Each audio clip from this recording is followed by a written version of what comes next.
ตอนแรกเปิดร้านไม้1ตู้ขายเฉพาะกายศาสตร์เลยค่ะแต่พอตอนหลังค่ะพอเราทำธุรกิจมากขึ้น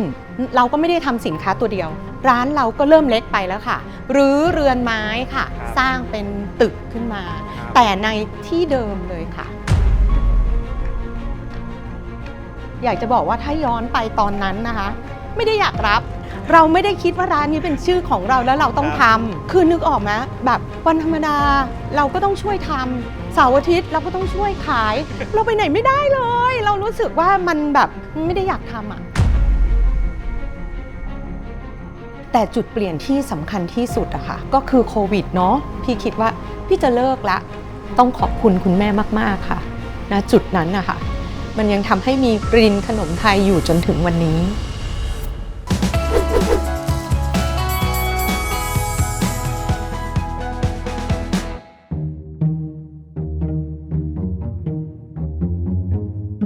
กว่าจะมาเป็นขนมไทยหน้าตาน่าทานอย่างที่ทุกคนเห็นนี้ต้องผ่านกรรมวิธีขั้นตอนที่พิถีพิถันมากเลยครับแล้วไม่ใช่ทุกที่จะทำได้รสชาติอร่อยแบบนี้นะครับอยากรู้ไหมครับขนมไทยหน้าตาน่าทานแบบนี้เขาทำกันยังไงรินขนมไทยจะมาเล่าให้ฟังค่ะเดี๋ยวนะครับชื่อลินและลินขนมไทยที่ตั้งชื่ออยู่ในแพ็กเกจเนี่ยตั้งชื่อตามชื่อพี่ลินเลยหรือเปล่าครับใช่เลยค่ะคุณพ่อคุณแม่พี่อะค่ะมีลูก3คนลูกคนอื่นคุณพ่อคุณแม่ทำธุรกิจอย่างอื่นเนาะมาก่อนหน้าที่จะทำขนมแล้วก็ตั้งชื่อลูกไปเป็นแบบชื่อถนนชื่อโครงการอะไรแล้วหลายอย่าง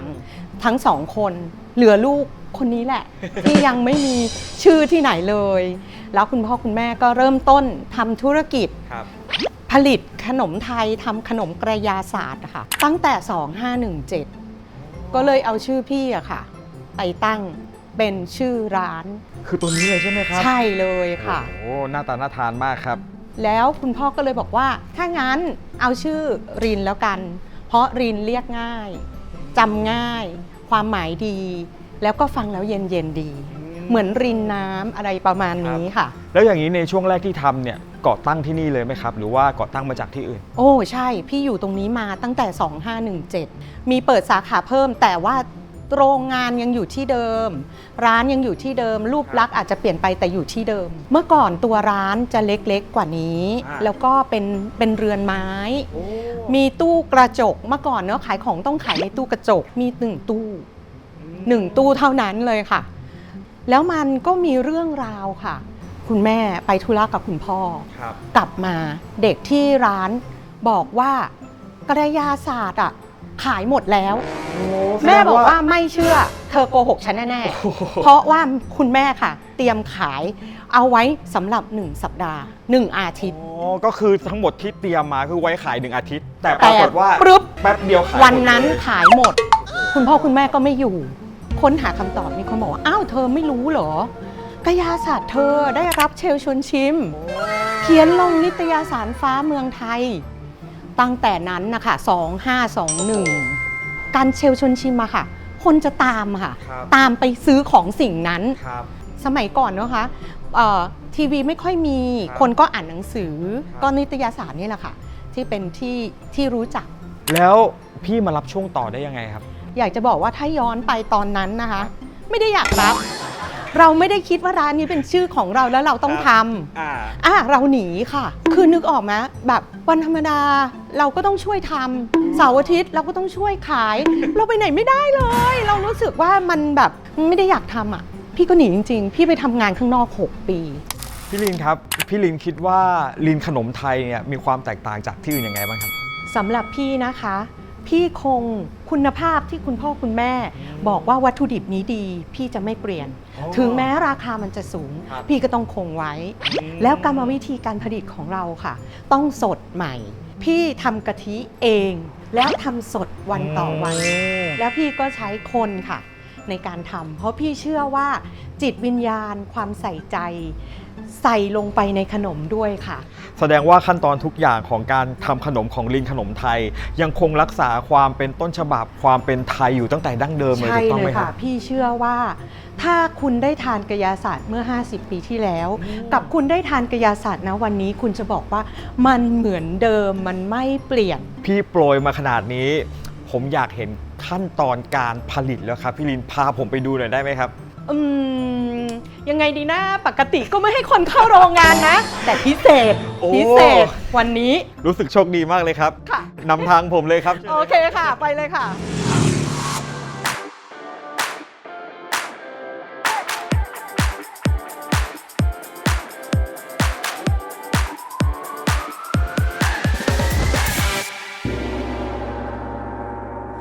โอ้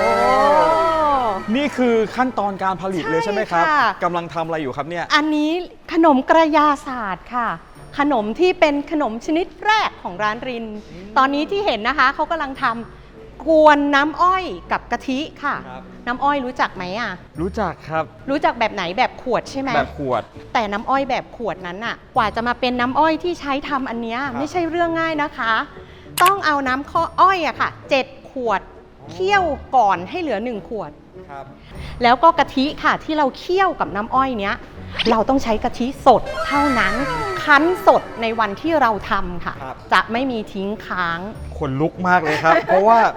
มันเป็นสูตรที่ผมเชื่อว่ามันหายากในยุคปัจจุบันนี้ ใช่ค่ะ ต่อยอดแต่เรายังคงวัตถุดิบและกรรมวิธีการผลิตแบบดั้งเดิมนะคะ เดี๋ยวเราไปดูขั้นตอนอื่นๆเนาะ ขออนุญาตครับ ค่ะ เชิญครับ A few moments later. พี่จะพามาดูส่วนประกอบหรือวัตถุดิบของกระยาศาสตร์ มองเห็นแล้วรู้จักมั้งไหมเนี่ยอะไร ที่ผมสุดตาให้ผมทายนะครับว่านี่ต้องเป็นน้ำอ้อย ใช่ค่ะ อันนี้เป็นน้ำอ้อยเข้มข้น เดี๋ยวพี่จะตักให้ดูเนาะ แต่พี่ ครับ อยากเริ่มจากอันนู้นก่อนค่ะ โอเคได้ครับ งาค่ะ แล้วก็ข้าวเม่าค่ะ ครับ ถั่วลิสงค่ะ เราก็จะคั่วสดใหม่ แล้วก็ตัวนี้ค่ะเป็นข้าวตอก แล้วมาถึงตัวนี้ค่ะ กะทิของเราที่เป็นกะทิสดนะคะ แล้วมาตัวนี้เลยค่ะ น้ำอ้อยเข้มข้น แล้วทุกอย่างวัตถุดิบที่อยู่ตรงหน้าผมตอนนี้ เดี๋ยวขั้นตอนต่อไปพี่จะเอาไปทำอะไรต่อครับ งาข้าวเม่าและถั่วเนี่ยค่ะเช้าวันที่เราจะกวนนะคะ ครับ เราจะต้องใส่ถังแล้วอบควันเทียนเอาไว้ก่อน ให้มันหอมสำหรับกระยาศาสตร์นะคะ ความอร่อยมีความสำคัญของการเคี่ยวน้ำอ้อยกับกะทิค่ะ จุดที่พอดี ซึ่งเราเรียกว่าจุดวิกฤตเนี่ยค่ะ ครับ ถ้าเกิดคุณใส่เครื่องลงไปเร็วเกิน มันจะไม่กรอบ ครับ หรือถ้าคุณใส่เครื่องต่างๆ ลงไปตอนที่มันแก่เกิน ครับ กายศาสตร์จะกรอบมากเกิน ครับ จุดวิกฤตนี่สำคัญมาก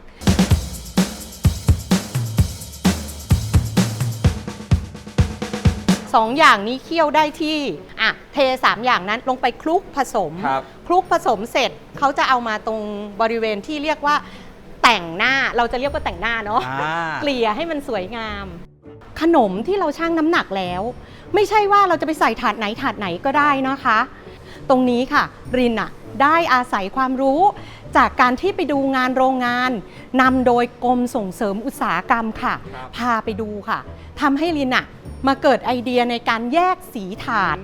แยกเป็นของดินจะมีสีเขียวสีเหลืองและไม่มีสี ครับ หลังจากแต่งหน้าเสร็จเอาไปตัด กระบวนการเนี้ยพอใช้คนตัดชิ้นมันใหญ่ เราก็เลยต้องไปทำเครื่องนะคะ เรียกว่าเครื่องต้นแบบก็ได้ ครับ แต่มันจะได้ขนมชิ้นขนาดประมาณ 1 นิ้วคูณ1 นิ้ว เราไม่ได้ตัดลงไป 100% นะคะ ครับ เราตัด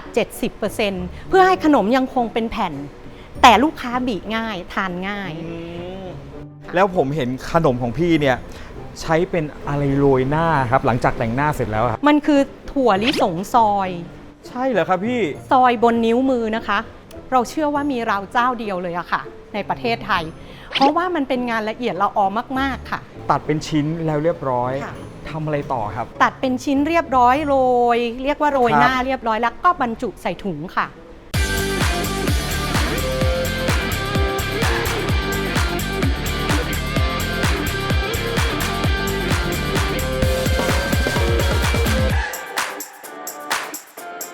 พี่ลินครับ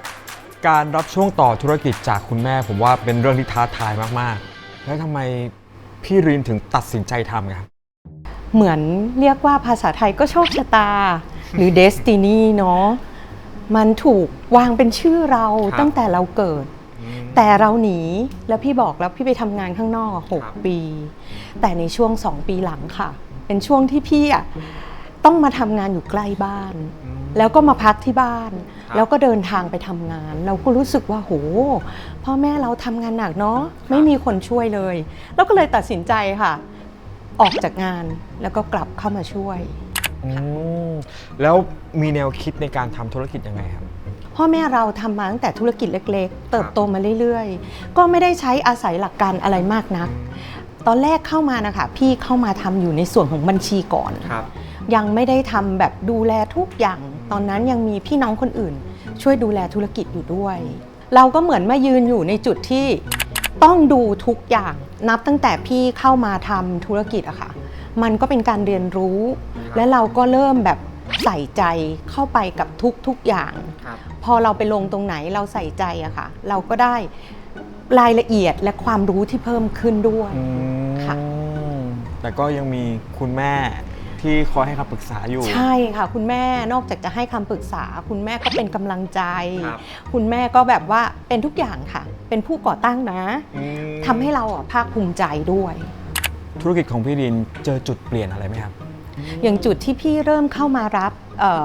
ดูแลทุกอย่างสำหรับพี่ถือว่าเป็นจุดเปลี่ยนแต่จุดเปลี่ยนที่สำคัญที่สุดอะค่ะจากคลื่นเศรษฐกิจวิกฤตรอบใหญ่ก็คือโควิดเนาะร้านพี่ค่ะเป็นร้านขายของฝากการที่คนเนี่ยหยุดเดินทางแล้วไม่มาท่องเที่ยวอะค่ะกระทบมากๆเลยก็ทำให้รายได้อะค่ะมันลดแต่ค่าใช้จ่ายเนี่ยค่ะของพี่อะแทบไม่ลดลงเลยณตอนนั้นน่ะมันก็ต้องตัดสินใจทำอะไรบางอย่างซึ่งก็คือการลดขนาดธุรกิจพี่เป็นอะไรที่แบบไม่ได้อยากทำปวดใจไหมครับปวดใจมากๆร้านรินทำมาเราไม่เคยเอาคนงานออกจากเราต้องเอาเขาออกครึ่งหนึ่งช่วงโควิดช่วงที่เขานั่นน่ะพี่ก็วิ่งออกข้างนอกเพื่อหารายได้แต่ปรากฏว่ารายได้ที่มันเข้ามาค่ะมันไม่มากพอ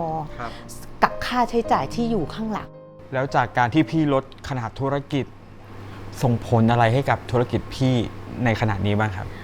จากตอนแรกที่พี่รู้สึกเครียดมากแล้วก็แบบเราจะทำกันได้ยังไงกับคนเท่านี้องค์กรมันลดขนาดลงเล็กลงมันเกิดความรักความเข้าใจในองค์กรมากขึ้นทุกเช้าพี่เอาสิ่งที่พี่เคยได้รับรู้มาเนาะทำ Morning Talk เราได้เจอกันตอนเช้าอย่างเงี้ยค่ะมันก็ทำให้ทุกคนมีความเข้าใจมีการสื่อสารที่ดีในองค์กรค่ะตอนนี้จริงๆคือ Cash Flow ดีมากมีเงินเหลือแล้วแบบว่าทุกอย่างก็ดูดีแล้วธุรกิจก็เดินได้ค่ะจริงๆมีจุดหนึ่งสำคัญมากๆค่ะพี่นะตอนที่เลิกนั้นน่ะพี่คิดว่าพี่จะเลิกธุรกิจเลยจะตัดสินใจจะไม่ทำต่อแล้วจะไม่ทำแล้วค่ะเพราะว่ารับไม่ได้คุณแม่พี่สำคัญมากแม่บอกว่าจะทำอะไรก็ทำนะแต่แม่ขอให้ทำเล็กๆน้อยๆขายเฉพาะหน้าร้านก็ยังดีแม่ขอให้ร้านนี้ยังคงมีอยู่ต้องขอบคุณคุณแม่มากๆค่ะณจุดนั้นนะคะมันยังทำให้มีรินขนมไทยอยู่จนถึงวันนี้มาจนถึงวันนี้ครับผมเชื่อว่ารินขนมไทยเนี่ยผ่านอะไรมามากมายในการทำธุรกิจของพี่รินมีตัวช่วยหรือว่ามีที่ปรึกษาไหมครับสำหรับตัวช่วยนะคะพี่บอกว่าต้องมี ขาดไม่ได้เลยแล้วหนึ่งในตัวช่วยสำหรับพี่ที่สำคัญมากๆเลยค่ะคือกรมส่งเสริมอุตสาหกรรมค่ะแบบเรียกว่าพี่ไม่เคยทิ้งเลยค่ะตัวช่วยนี้ค่ะชื่นชอบมากแล้วณปัจจุบันนี้ค่ะพี่ก็ยังอยู่ในกลุ่มที่เรียกว่าเป็นกลุ่มที่กรมส่งเสริมอุตสาหกรรมดูแลอยู่คือดีพร้อมเน็ตเวิร์คค่ะเป็นการรวมตัวกันของธุรกิจค่ะแล้วก็เข้ามาช่วยเหลือกัน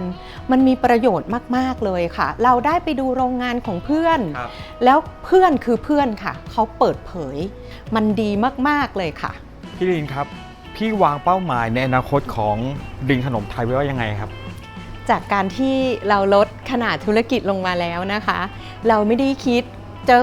มาใหญ่โตมากมายแต่เราทำสิ่งนี้ค่ะด้วยความสุขของเรา และไม่ใช่แค่รินนะคะ พนักงานของรินต้องมีความสุขด้วย ครับ เราทำตรงนี้ทุกคนมีรายได้ ทุกคนยิ้มได้ นี่แหละค่ะ เป้าหมายรินไม่ได้ไกล แต่เป็นเป้าหมายแห่งความสุข โอ้โห กินใจมากครับ แล้วอย่างนี้อะไรคือหมัดเด็ดของรินขนมไทยครับ สำหรับหมัดเด็ดของรินขนมไทยนะคะรินต้องบอกเลยว่ามันคือความซื่อสัตย์ที่รินยึดมั่น เราจะซื่อสัตย์กับลูกค้า เราจะไม่เอาของไม่ดีมาปน ความซื่อสัตย์มองได้หลายมุมเลยนะคะ ครับ เราไม่หลอกลวงลูกค้าไม่ว่าจะใดๆ เรามีความซื่อสัตย์ซื่อตรงกับลูกค้าค่ะทำให้จริงๆรินบอกเลยว่า ลูกค้ารักเราแล้วอยู่กับเรามาจนถึงปัจจุบันค่ะ ผมคิดว่าเมื่อทุกคนได้ฟังเรื่องราวของคุณริน ยิ่งทำให้เรารู้ว่า รินขนมไทย ไม่ใช่แค่ร้านขายขนมทั่วไป แต่มันเต็มไปด้วยเรื่องราวที่สืบทอดการทำขนมไทยกันมารุ่นต่อรุ่น จนเป็นตำนานความอร่อยกว่า 50 ปี ที่อยากให้ทุกคนมาลองครับ รินขนมไทย